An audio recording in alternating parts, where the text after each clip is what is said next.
Hello, I'm Nathan from Loudhams, and today I'm just going to do a very quick demonstration for you on the Swift Trekker X. I'm just going to show you how to build the rear bed up. It can be a little bit tricky, and there's a little bit of a method to it, so follow me on these instructions and you'll get it right every time.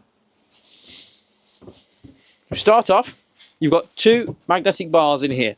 So you just pull them off, both sides.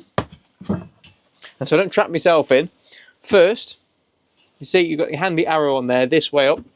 So you put it in, so you line them up together, and then at the end of each is a magnet. And it'll clip in and clip into place just like so. Now we'll do the same again, but to do this other one, you need to come out a little bit, come out of the way. We'll do it this way around because you've got your sticky pads on. So again, same way up, so you want your top bits on. Pop it in, magnet, magnet. And then just up here, you've got your straps. Now this is where it gets a little bit fiddly.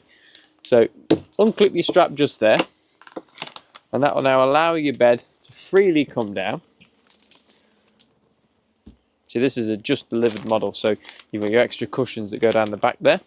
And exactly the same again, just behind the fly screen here, we've got clip just here. We'll separate that, and you can pull your second piece of the bed down and keep your straps out of the way.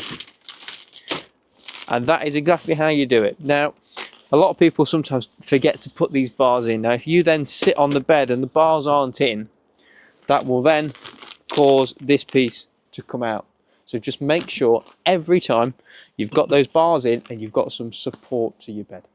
Thank you for watching.